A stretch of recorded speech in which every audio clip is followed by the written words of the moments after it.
Pwede po ba pagsabayin ang SSS Calamity Loan at ang Pag-ibig Calamity Loan? Aba, syempre naman, pwede po ninyo pagsabayin na iutang yan or i-loan yan. Kasi po, magkaiba naman po si SSS at saka si Pag-ibig. Alright?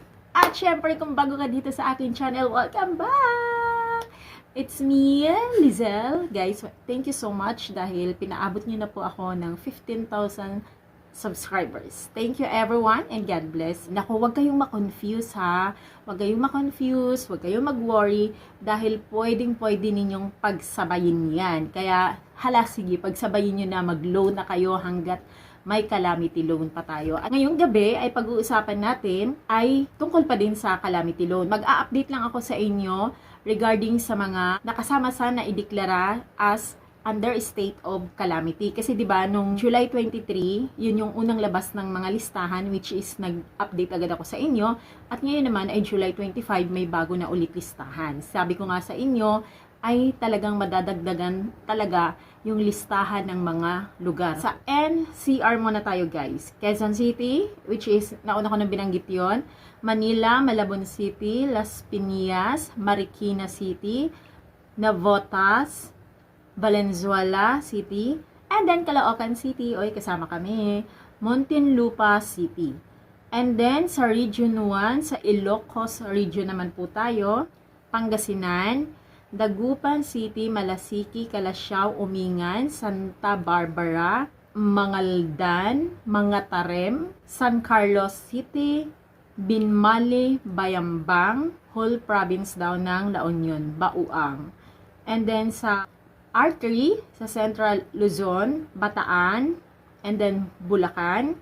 Under po ng Bulacan, Balagtas, Kalumpit, Paombong, May Kawayan, Marilao, Hagonoy, at Bukawi, Bulacan.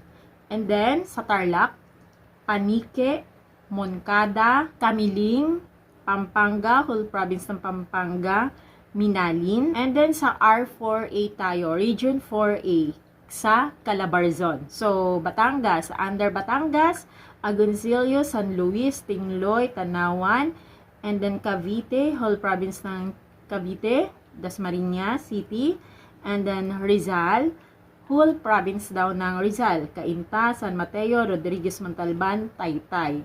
And then, Laguna, sa Laguna ay ang Pila or Pilya. Punta naman tayo sa R4B, sa Mimaropa, Palawan, Rojas, Occidental, Mindoro, Mamburao, Sablayan. Mamburao, Sablayan ay under ni Occidental Mindoro. Oriental Mindoro, Municipality, Cities under recommendation.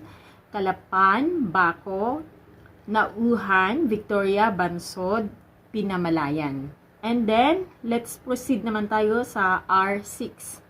Sa Western Visayas, Antique, Sebaste, Barbaza, and Kulasi. And then, Negros Occidental, whole province daw ng Negros Occidental. And then sa R7, sa Central Visayas, binanggit ko na din siya before, Cebu City. So, ayun na yung yun yung updated natin ng listahan as of July 25, 2025. So, kung lahat ng lugar na nabanggit ko ay dyan kayo nakatira, nasasakupan kayo, so qualified po kayo mag-file niya ng calamity loan sa Pag-ibig Fund at saka sa SSS. Pero, as of now, ay wala pa po tayong SSS calamity loan. Mag-aantay pa po tayo niyan kay SSS. Ang Pag-ibig kasi, once na ma-declared na yung mga area as under state of calamity, matik yan sa Pag-ibig ay open na agad siya. Kumbaga, pwede na agad mag-file. Ang SSS kasi iba sila. Parang kailangan pa ng memorandum or something from SSS head siguro, ganon. Kasi hindi sila agad-agad eh. So, yun lang po ang ating update sa ating vlog. Okay? Next topic natin guys, by tomorrow, gagawa ulit ako ng panibagong video after my work.